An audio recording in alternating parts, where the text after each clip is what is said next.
Здравейте! Сега бих искал да ви представя нещо интересно за номерата, числата, с които действаме и как да преминете към различна скорост на нашата логична реалност. Всеки знае десетичната система, че започва ето така.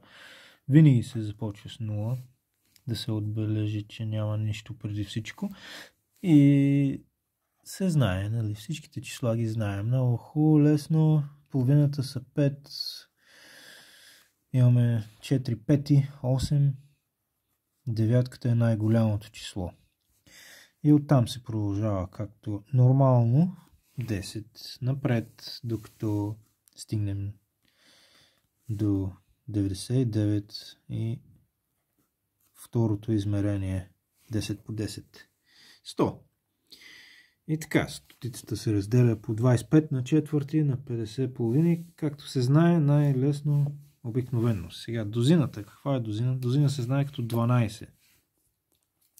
Тя е де-факто бройка 12 обикновено. И се пише ето така. Обаче, в нашия случай ще направим така, че тя да се пише също, както десятката. Ето така. Как го направим това? Ами, как да го направим? Нулата винаги е начална. И ще направим пак тази хубава поредица до 9. Обаче знаем, че половината се пада на 6. Половината на 12 е 6. Дозината се разделя на 2 и на 3 и на 4. Дава ни много повече възможности за функция. Така, стигнахме до 9. От тук какво става с 10? Щом ще пишем дозина така, 10 не може да е така също, нали така? Трябва да бъде единица със своя си символ. Римляните са го измислили. Ето така, хикс 10. Окей, 11 нямаме такъв римлянски символ, така че нека да ползваме едно хубаво просто е.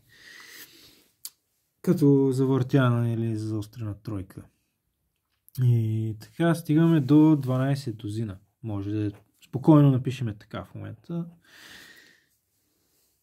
Да се отбележи, че сме стигнали края на поредицата. Върнали сме се пак до 0. Имаме два повече координата, чрез които да сме усъвършенствали първия кръг. И това сменя радиуса на нашия обхват, на самата мярка, която се пада отвътре на границата. Така че след тук се продължава до 2 дозини и така 3 дозини, 4, 5, 6. Знаем, че това е половината.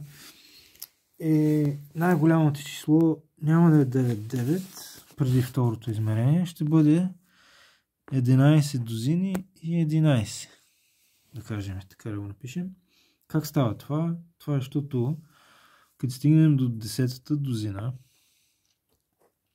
която се пише ето така, нали, след 90 имаме 10, 10, т.е. 9 дозини, имаме 10 дозини, и така от тук се върви 10 дозини 1, 10 дозини 2, 10 дозини 3, 10 дозини 4, 5, 6, 7, 8, айде ще направим 10 дозини 8, 10 дозини 9, 10 дозини 10, 10 дозини и 11 и става 11 дозини, което е така, ще го направя малко грубо, ама след това 11 дозини 8, 11 дозини 9, 11 дозини 10.